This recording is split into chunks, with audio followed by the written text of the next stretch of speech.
irmãs. Que a paz do nosso Mestre Jesus envolva os nossos corações.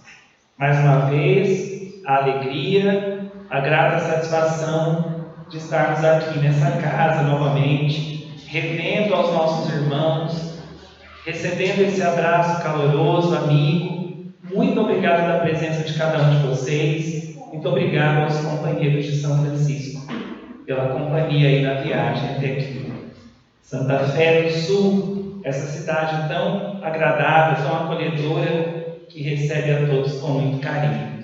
Que bom quando nós ouvimos numa casa espírita dizer que nós temos aí à disposição o Livro dos Espíritos e o Evangelho segundo o Espiritismo à disposição. Pois, segundo Emmanuel, guia espiritual do nosso querido Chico Xavier, a maior caridade que nós podemos realizar é a divulgação da doutrina espírita, é levar luz, é levar consolo aos corações.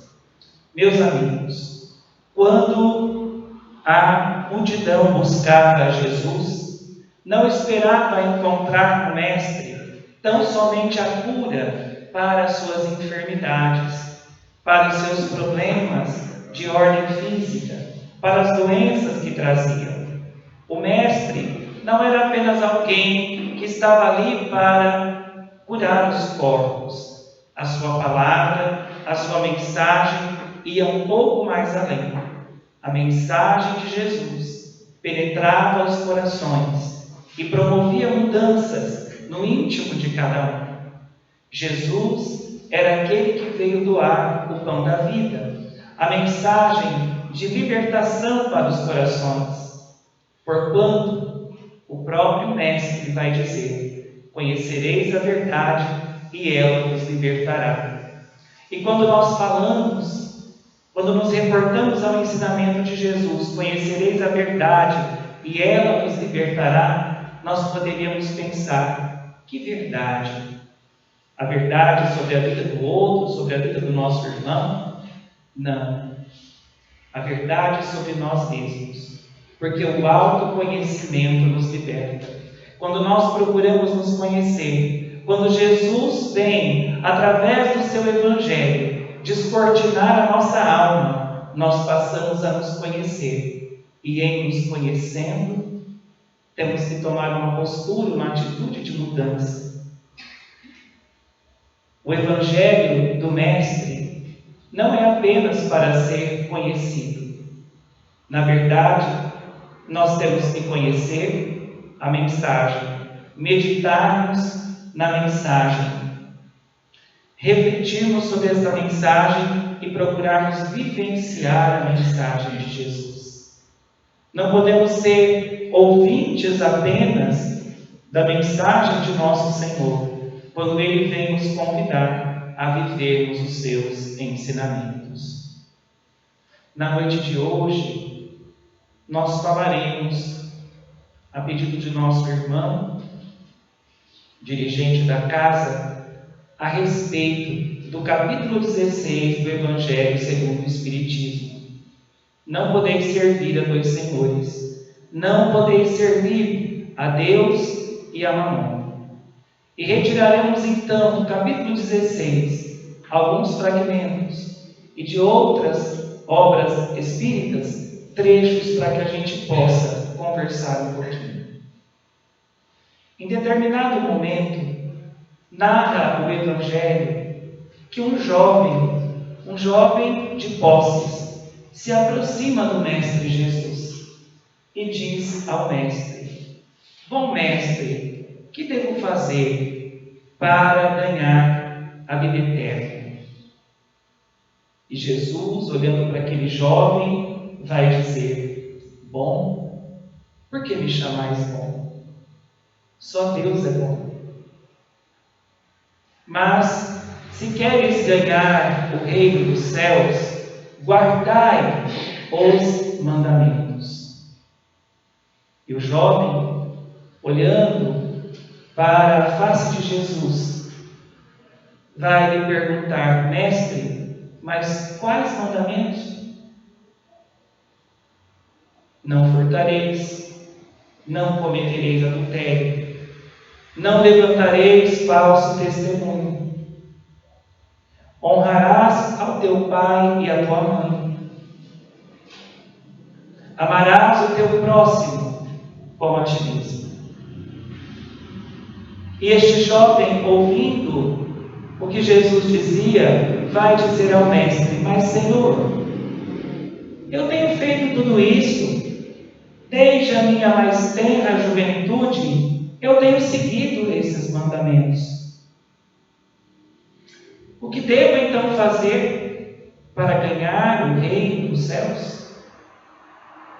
E Jesus então, com o seu olhar colocado sobre aquele jovem, vai dizer a ele: então vai, vende tudo que tem, e depois distribui aos pobres. Voltando, vem e me siga. O jovem demonstrou uma tristeza na alma, pois o seu desejo de ganhar o reino dos céus não ia até o ponto de se abdicar do que possuía, de abrir mão daquilo que tinha. Ele se foi e não voltou. E então nós encontramos um trecho nessa mesma passagem do Evangelho que dizem ser atribuído a Jesus, que vai dizer: é bem mais fácil que um camelo passe no buraco de uma agulha do que um rico entrar no reino dos céus. Esta passagem, meus irmãos, não tem por objetivo condenar a riqueza. Nós acreditamos na imortalidade da alma. Uma grande maioria de nós que aqui estamos somos espíritas ou simpatizantes da doutrina. O que significa para nós que deveremos valorizar muito mais a vida de espírito do que a vida da matéria. Mas, se nos for perguntado se temos dificuldades com posses, com o apego a isso ou aquilo, com o apego a determinadas questões, eu acredito que a grande maioria de nós poderia responder que sim.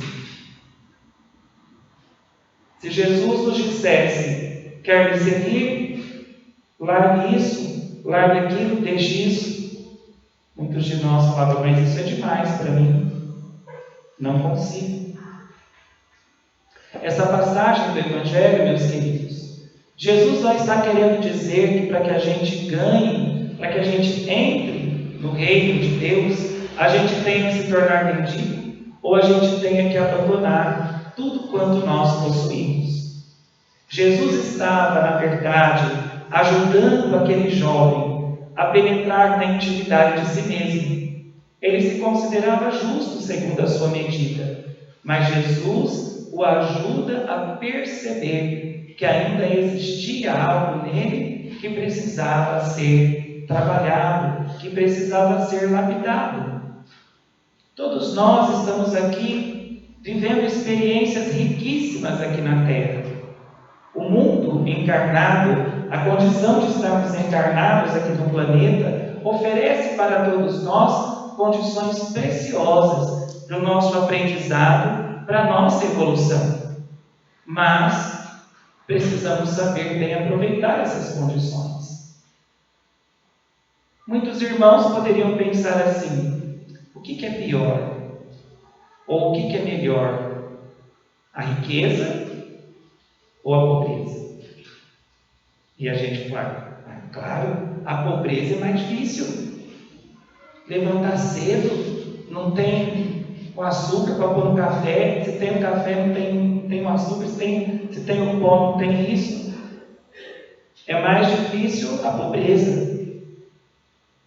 Outros poderão dizer: não, realmente é mais difícil a riqueza. Allan Kardec, no Livro dos Espíritos, na questão 813, vai perguntar aos espíritos: qual das duas provas é a mais perigosa? A da miséria ou a da riqueza?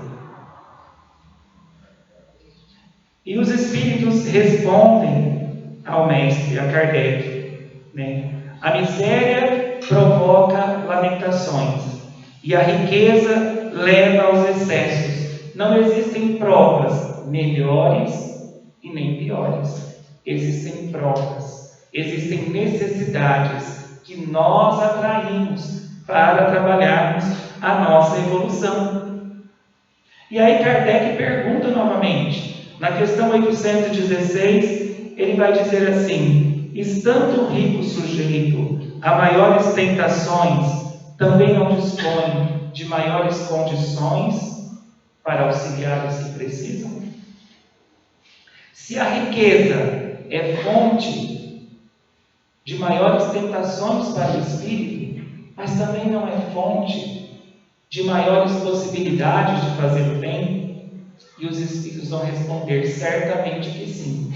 Mas isso é o que raramente fazeis, porque muitos de vós prendem os vossos corações no egoísmo, na vaidade e no orgulho. Não queremos dizer na noite de hoje, e não é isso que a espiritualidade vem nos trazer, que saindo daqui nós vamos falar assim: quem é rico está perdido. Quem é rico não vai para o céu. Quem é rico, Deus não teria colocado nas mãos de ninguém um instrumento de perdição. Tudo que é posto para nós é posto para que a gente trabalhe, para que a gente evolua, para que a gente cresça. Se temos condições melhores, devemos olhar aqueles que estão à nossa volta, devemos analisar as possibilidades que Deus nos deu e, dentro das nossas possibilidades, levarmos o alívio àqueles que choram, àqueles que sofrem. Meus amigos, que alegria nós podemos experimentar no coração quando entramos num lar onde os irmãos estão necessitados e, com um simples gesto de doarmos uma cesta básica, uma caixa de leite, um medicamento, nós vemos a esperança voltar àquele rosto tristonho. Que alegria nós experimentamos em nosso coração quando podemos dispor algo da nossa vida para auxiliarmos aos irmãos, aos companheiros do caminho. Não devemos de forma alguma sermos indiferentes, endurecermos os nossos corações, pois Jesus está nos convidando a ajudarmos. As possibilidades que nos são colocadas são para que nós possamos exercitar o bem junto aos nossos irmãos, trabalhando o nosso desapego. Talvez alguém possa dizer assim: eu não sou apegado. Não, eu comecei no centro espírita, eu faço evangelho no lar, eu sou desprendido. Aí o neto vem em casa e derruba o vaso. O vaso cai no chão e quebra. Você olha e fala: meu Deus do céu, você quebrou o vaso que era da sua bisavó. Como é que pode dar aquela aflição? Mas você não era apegado. Há uma hora atrás estava dizendo: não sou apegado a nada. Sim, meus irmãos, nós somos apegados a algumas coisas.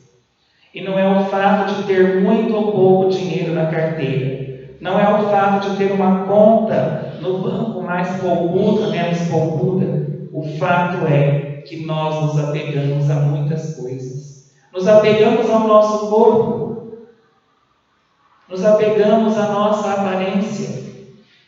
Começa a envelhecer, dá um desespero: meu Deus, apareceu mais um aqui, mais um aqui. A gente fica, não aceita o processo natural da vida.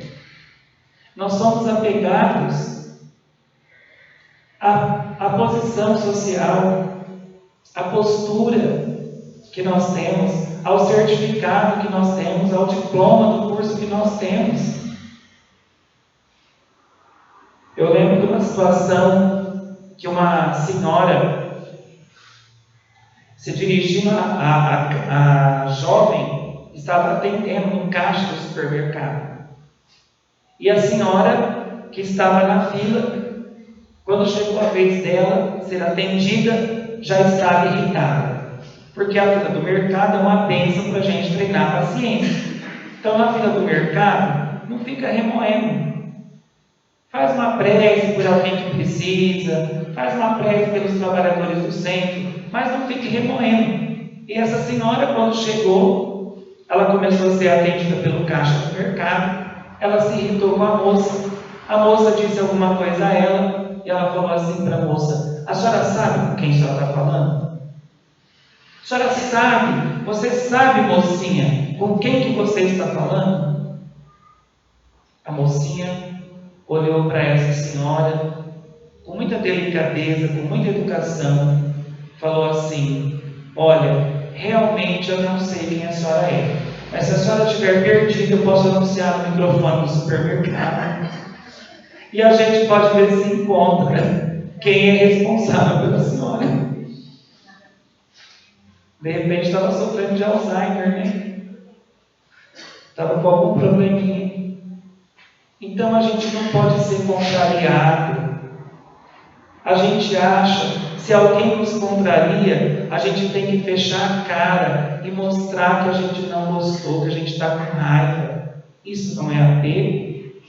Apego à nossa opinião pessoal, apego a essa nossa postura. A minha opinião tem que prevalecer. Quem é contra a minha opinião, quem não pensa no que eu penso, quem não gosta do time que eu gosto, do candidato que eu gosto, do filme que eu gosto, da série que eu gosto, não serve para mim. Meus irmãos, isso é apego. Não, porque bom mesmo é o Espiritismo. Agora, as outras doutrinas, não. Que estão por fora. Isso é apego. Nos colocarmos como padrão nas situações. E quando as coisas vão para o lado da questão financeira, para a questão dos recursos, isso se torna ainda mais nítido. Jesus vai dizer ao nosso coração, a nós: onde está o teu tesouro, aí estará o teu coração. O que é que a gente valoriza? Porque nós estamos exatamente onde nós valorizamos. Olha, vou contar um caso para vocês que acontece com muitos espíritos. E eu não quero que aconteça comigo nem com vocês. Então, o senhor Cirilo Fragoso, quem conta essa história é o irmão X, no livro Contos e Apólogos, psicografado pelo Chico. O senhor Cirilo havia desencarnado e compareceu diante de um irmão espiritual à entrada de uma colônia. Ele se postou do lado daquele irmão espiritual, tão logo esteve consciente, e disse para ele: eu estou muito entristecido, eu não sei o que está acontecendo. Por que é que eu não estou do lado de dentro desse templo de luz, deste local? O que é que está acontecendo? O Espírito pegou de umas anotações e falou assim: olha, aqui, pelo que me consta, não está em nenhum lugar autorizada a sua entrada, seu nome não está aqui nas nossas anotações, não consta que o senhor possa entrar. E o senhor Cirilo ficou indignado: mas como? Como eu não posso entrar? Eu exerci a caridade enquanto eu estava na terra. Eu fiz o bem que eu pude enquanto eu estava na terra. E enquanto ele dizia isso com os lábios, a consciência, meus irmãos, a voz de Deus, a consciência que sempre um dia desperta, a consciência dizia a Cirilo: não, eu pratiquei a caridade, eu ajudei pessoas. E a consciência dizia: Cirilo.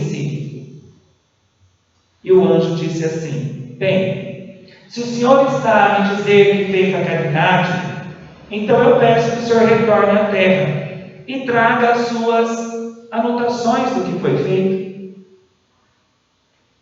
Passado determinado tempo, Cirilo retorna e pega as suas anotações e começa a dizer ao anjo: para o lar dos velhinhos, deixei 400 mil reais. Para o Hospital do Amor, deixei 600 mil reais. Para a instituição Lar das Crianças, deixei 300 mil reais. Para a casa de caridade Irmão Tal, deixei 200 mil reais. E foi dizendo tudo quanto ele havia doado. Eu deixei isso para tal casa, eu deixei isso para tal lugar, eu deixei isso para tal situação. E deixei para os meus empregados 5 casas, e o total para cada um de 150 mil reais. Deixei para o meu testamenteiro uma casa e o valor de 100 mil reais. O espírito amigo olhou para ele e disse assim: isso mesmo, o Senhor não deu, o Senhor deixou. Deixou porque não podia trazer. Porque o Senhor fez tudo isso faltando 4 dias do seu desencarne. Antes disso, o Senhor trabalhou muito e nunca teve tempo para visitar um doente, nunca encontrou tempo para ouvir um irmão necessitado, nunca adentrou no lar para abraçar uma criança carente, um irmão necessitado. Mas faltando 4 dias para o seu desencarne, o Senhor se apressou e deixou, não deu, deixou mesmo, porque não podia trazer. O que falar, meus irmãos? Esse Espírito disse para ele: Cirilo, retorna à terra e vai até as instituições onde você distribuiu o dinheiro que o Pai lhe deu. E estando lá, Cirilo, estando junto a esses nossos irmãos, estimule a eles a usarem bem o seu dinheiro. E assim você vai aprender o que é a caridade. Caridade de última hora, meus queridos. Caridade feita às pressas. Lá na nossa casa espírita, eu brinco com o pessoal, falo assim: quem vem trabalhar no centro, viu, Carlos? Quem vem trabalhar no centro não tem esse negócio de chegar depois e sair antes. Não é chegar depois que começa o trabalho e sair antes do trabalho acabar. É chegar para trabalhar. Tenhamos cuidado. A posse nos estimula ao orgulho. Aquela pessoa que era simples, que trabalhou na vida e que conquistou os bens materiais, ela pode desfrutar de uma alegria, de uma satisfação íntima? Sim, os Espíritos dizem que sim, não está errado. Mas o que acontece é que aquele que trabalhou e conseguiu conquistar algumas coisas, rapidamente se esquece da sua posição de sofrimento. E se tornando orgulhoso, olha para as pessoas e diz assim: eu não vou ajudar ela. Que ela faça como eu fiz. Que ele trabalhe como eu trabalhei. Que ela se esforce como eu me esforcei. Eu tenho porque eu trabalhei. Porque eu me esforcei. Porque eu conquistei. Que ilusão nossa. A gente tem porque o Pai permitiu que nós tivéssemos. Porque quantos irmãos trabalham de sol a sol e não conseguem juntar nada? Quer a fortuna venha de uma herança, quer o dinheiro venha do seu esforço, do seu trabalho, Um só pensamento deve estar na nossa mente: é que tudo vem de Deus e tudo retorna a Deus. Nada nos pertence neste mundo, meus irmãos, nem mesmo o nosso corpo, porque a morte dele nos despoja. Por que nos envaidecermos? Não importa o quanto tenhamos, é preciso aprendermos a usar com sabedoria, a fazermos bom uso. Eu sei que esse tema que nós estamos conversando, ele nos incomoda um pouco, porque a gente tem dificuldades nesse sentido, sim. E a espiritualidade sabe disso. Nós também. Havia um homem os campos, a lavoura, havia produzido extraordinariamente. Nunca ele havia feito uma colheita tão grande. E esse homem, então, dizia consigo mesmo: eis o que eu vou fazer. Eu vou derrubar esses celeiros que eu tenho. Vou construir celeiros maiores. E vou armazenar tudo que eu conseguir, vou colocar nesses armazéns. E depois eu vou dizer à minha alma: alma, tens o bastante para muito tempo. Come, bebe, regala-te, aproveita, porque você tem o bastante. Eu vos digo que esta noite mesmo Deus pedirá a tua alma. E o que tens amontoado, para quem será? E naquela mesma noite, aquele homem dormiu, mas não acordou. Não no corpo físico. Assim acontece com aquele, meus irmãos, que é rico para si mesmo, mas não é rico diante de Deus. A riqueza diante do nosso Pai, ela está onde? Nas virtudes que nós podemos conquistar para o nosso coração. As virtudes que nós devemos nos empenhar em trazermos para dentro de nós. Havia um senhor, tem muita gente assim em São Francisco, lá em aqui em Santa Fé não tem, é Natal, mas lá em São Francisco é essa que nós vamos falar essa historinha, né? Aconteceu com um senhor lá de São Francisco. Mas pode acontecer com a gente também, então vamos pensar. Havia um senhor que ele trabalhava, era muito esforçado e ele tinha um objetivo. Ele queria ficar bem na vida. Ele queria conquistar dinheiro, queria ficar bem. Então ele trabalhava muito e tinha pouco tempo para a família. E antes da gente continuar a história, eu vou fazer um parêntese.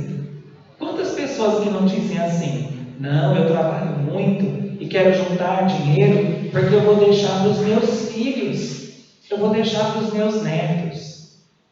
Não é justo que eu trabalhe e deixe para eles? Primeiro, se Deus quiser que o bem chegue até eles, vai chegar. Mas se não for permitido por Deus, quantas fortunas, quantas heranças se desfazem como fumaça. Segundo, que antes deste espírito reencarnar para ser seu filho, seu sobrinho, seu neto, o que foi comprometido com ele é que você o conduziria no caminho do bem, é que você daria a ele exemplos do Evangelho de nosso Senhor Jesus.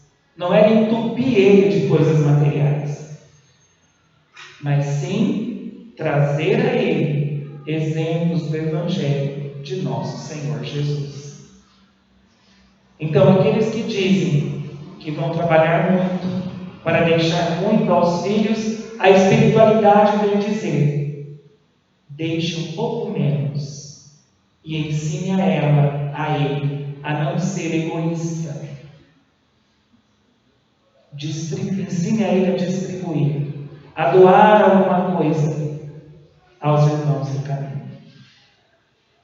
Então este homem, seu Manuel, trabalhava muito duro para juntar os bens que ele tanto queria. A esposa dizia a ele: Manuel, eu já me sinto cansada, é muito serviço, muita coisa que nós temos que realizar, e a minha saúde já não está tão boa, Manuel. Não seria possível que você contratasse alguém para me ajudar? Mulher, onde se viu, mulher? Essas moças que vêm trabalhar aqui vão querer cobrar uma fortuna. Esqueça isso. Vamos, você mesma, que nós vamos fazendo o trabalho aqui de casa. A filha, a jovenzinha, vinha até o pai e falava: pai, é possível que o senhor providencie para mim um outro vestido? Todos os vestidos que eu tenho, pai, já estão gastos, estão rotos, ou um calçado. Filha, está pensando que dinheiro dá em árvore? De jeito nenhum. Onde já se viu ficar gastando dinheiro com roupa, com calçado? O filho, por sua vez, chegava até o pai e dizia: pai, eu preciso de material para a escola, uma outra apostila, um outro livro. O senhor poderia comprar para mim? Tudo que você precisava, eu já comprei no começo do ano. Então não me peça nada agora. De outras vezes, alguém ia até a casa de Manuel, um pedinte ou outro, e batia ali a porta, solicitando a ele uma doação. Manuel, contrafeito, dizia: se eu for ajudar todo mundo que bate na porta da minha casa, daqui a pouco quem estará pedindo sou eu. Não tenho nada para doar. E não doar. Se uma instituição de caridade fosse até ele, solicitando também uma contribuição, Manuel tinha sempre uma coleção de desculpas. Era os problemas com o filho, os problemas no lar, ele tinha sempre uma desculpa e ficava sem ajudar. O tempo foi passando. A esposa reclamava. A filha dizia: não vejo a hora de sair fora dessa casa. O primeiro casamento que a filha arrumou foi embora do lar. O filho tornou-se amigo de outros jovens e foi morar com esses jovens e tornou-se um alcoólatra. E Manuel se viu morando com a sua esposa. A esposa às vezes reclamava: Manuel, pelo amor de Deus, esse colchão está acabando comigo. E Manuel prosseguia com o seu intuito de juntar mais e mais. E dizia consigo mesmo: eu não confio em ninguém, sequer nos bancos. Certa feita, ele sentiu-se muito mal. Foi levado às pressas para a Santa Casa e desencarnou. Porque todos temos o dia do retorno à pátria espiritual.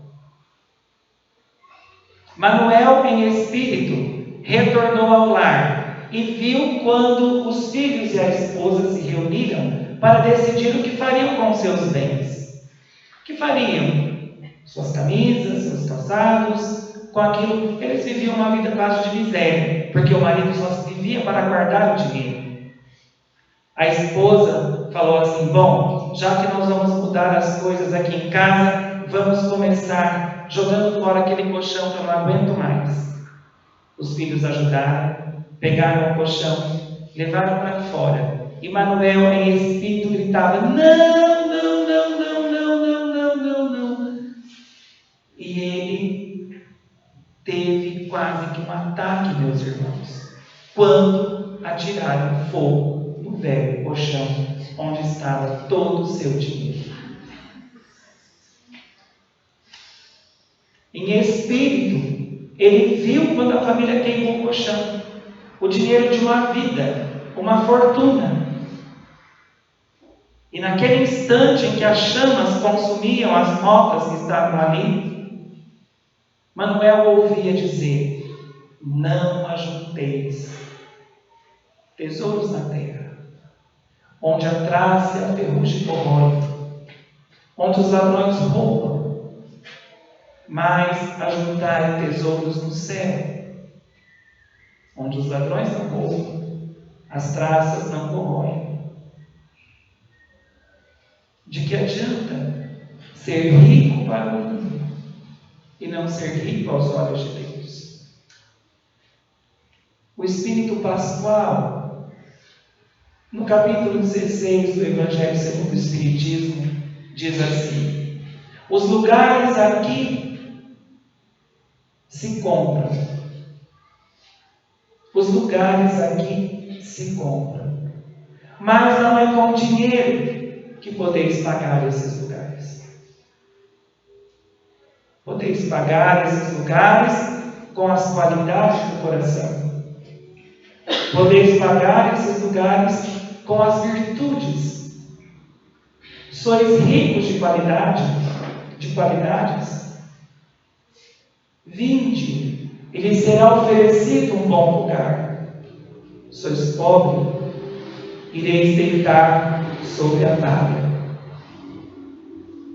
Ou seja, meus irmãos, chegando ao mundo espiritual, nós precisamos levar os tesouros do coração. Precisamos levar conosco bem. Precisamos o quanto antes nos conscientizarmos que o Evangelho é para ser vivido. Caminhando pela nossa jornada aqui na Terra, o Pai nos permite termos muitas coisas. E aquilo que Ele nos dá é apenas um empréstimo. Nós não somos proprietários, nós somos usufrutuários e deveremos prestar contas um dia de tudo aquilo que nós recebemos.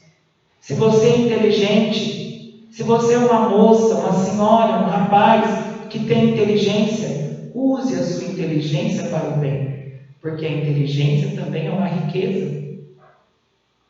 Coloque-se à disposição para ensinar aqueles que precisam. Use as suas condições para ajudar aos necessitados.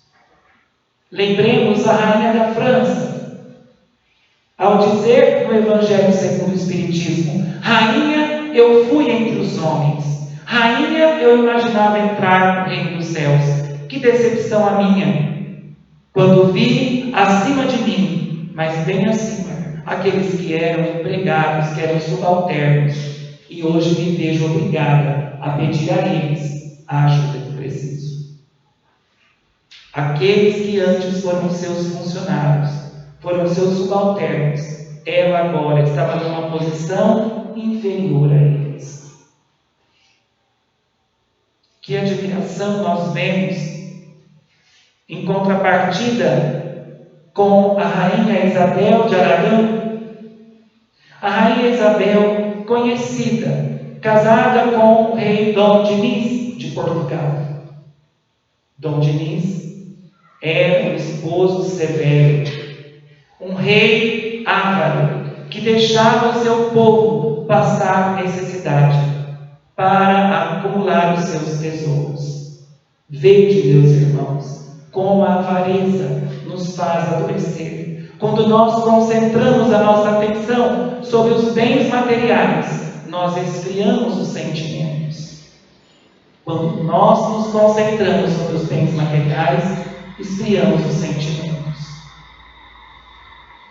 Então, a rainha Isabel costumava dizer: Deus me fez rainha para que eu pudesse ajudar os pobres, para que eu pudesse fazer algo de bom por eles.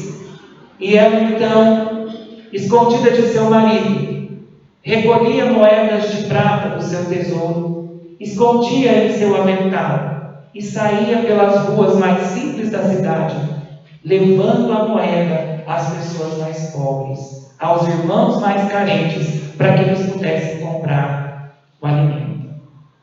E certa feita, o rei vai dizer a ela, quando a encontra com as moedas no avental.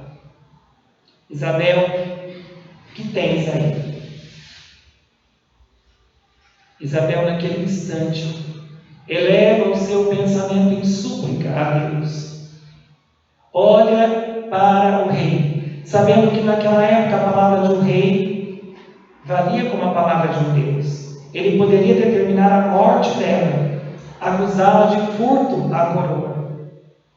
Ela olha para ele e diz assim: são rosas, meu Senhor, são rosas, pois mostre, eu quero ver. Isabel abre o avental e rosas caem no chão,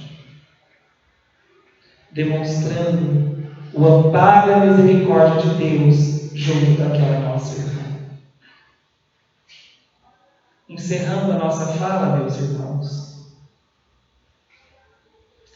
Isabel, a rainha desencarnada agora, está numa região do mundo espiritual, acompanhada de Dr. Bezerra de Menezes, acompanhada de Ivone do Amaral Pereira, acompanhada de outros jovens. Isabel, Dona Ivone, Bezerra e os jovens estão numa atividade nas regiões mais obscuras do mundo espiritual. A rainha atira pequenas flores que, quando caem, se tornam pontos de luz. Enquanto isso, Bezerra, Dona Ivone e os jovens vão recolhendo os espíritos sofredores que ali estão. E eles vão seguindo com essa atividade de socorro, até que uma das jovens que está com a rainha reconhece entre aqueles homens o seu pai. A jovem diz: é meu pai, e se aproxima dele e diz: pai, pai. Mas ele parece não ouvi-la, não consegue escutar a voz da sua filha. Está agarrado com um monte de lama, a dizer: essa fortuna é minha.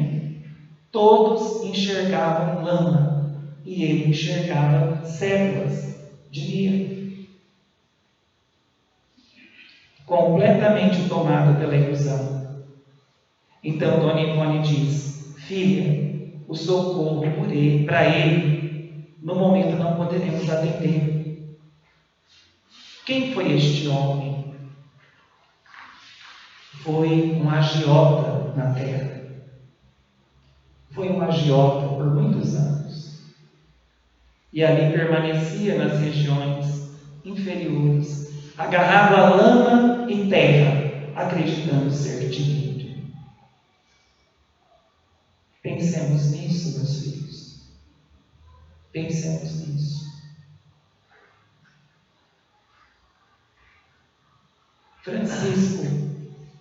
Francisco, o pequeno Francisco, estava com o coração angustiado, Francisco de Assis. Então, ele naquela manhã se levantou e foi à missa. E Francisco sentia que faltava algo para ele. Que algo ainda lhe faltava.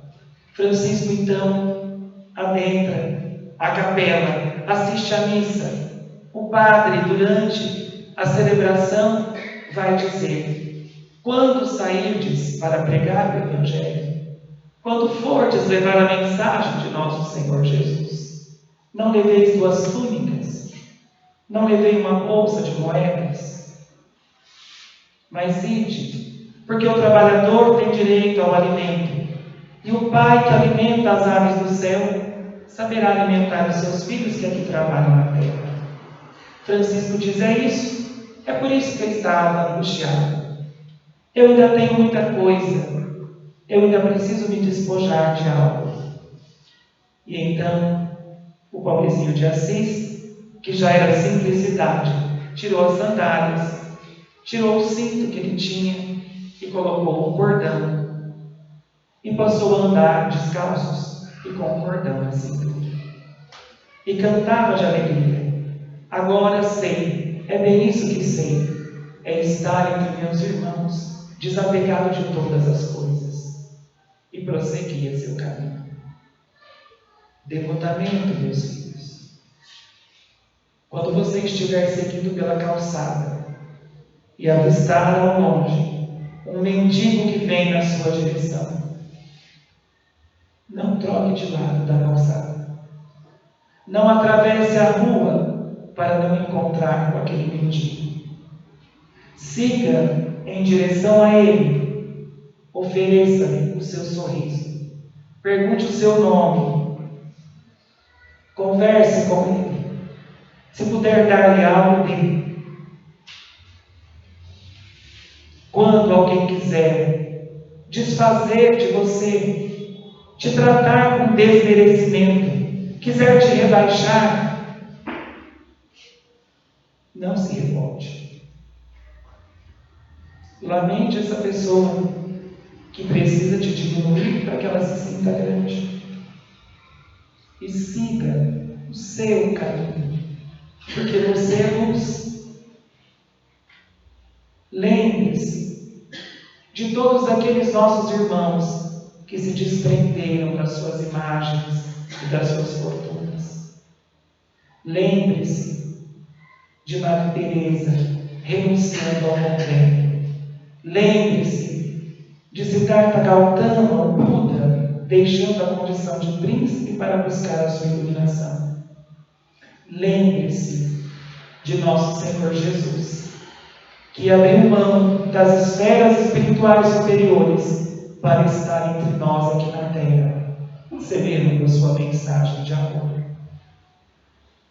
Busquemos assim viver o Evangelho, contrariando a nós mesmos em determinados momentos de nossa vida. Que Jesus nos envolva com o seu imenso amor e com sua paz, hoje e sempre. Assim seja.